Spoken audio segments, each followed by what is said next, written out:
నమస్తే, welcome to Telugu రాజ్యం. నేను విద్య.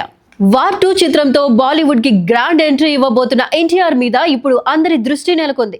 టీజర్ విడుదలైనప్పటి నుంచి హృతిక్ రోషన్ తో ఆయన్ను పోలుస్తూ కొన్ని ట్రోల్స్ వచ్చాయి.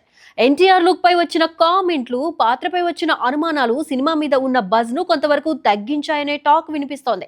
అయితే టీజర్ విడుదల అయిన తర్వాత నుంచి విమర్శలు తాత్కాలికమేనని, సినిమా విడుదల సమయానికి పరిస్థితులు మారుతాయని మేకర్స్ నమ్మకం వ్యక్తం చేస్తున్నారు.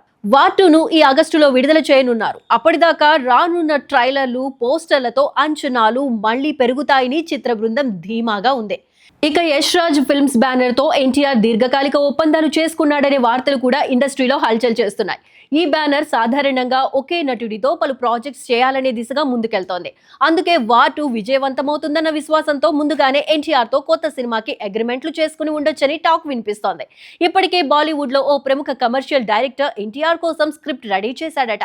ఆ కథ వినగానే ఎన్టీఆర్ గ్రీన్ సిగ్నల్ ఇచ్చాడని సమాచారం. అయితే ఆ డైరెక్టర్ ఎవరన్నది ఇంకా క్లారిటీ రాలేదు. అంతేకాదు, ఓ తెలుగు దర్శకుడు కూడా యష్ రాజ్ ఫిల్మ్ బ్యానర్స్ లో ఎన్టీఆర్ తో సినిమా చేయబోతున్నారని టాక్ వినిపిస్తోంది.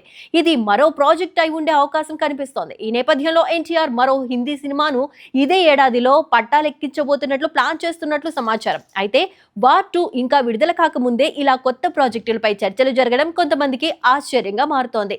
కొంతమంది అభిప్రాయం ప్రకారం వార్ 2 ఫలితాన్ని చూసిన తర్వాత నిర్ణయం తీసుకుంటే బాగుండేది.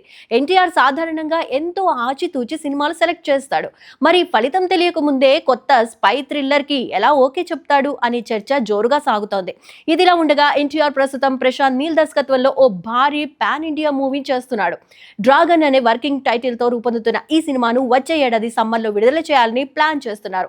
బాలీవుడ్ నుంచే కాకుండా మొత్తం ఇండియన్ ఫిల్మ్ ఇండస్ట్రీ ఎన్టీఆర్ ఎంపికలపైనే ఇప్పుడు చర్చ జోరుగా సాగుతోంది. ఈ వార్తల్లో నిజమెంత అనేది త్వరలోనే తెలుస్తుంది.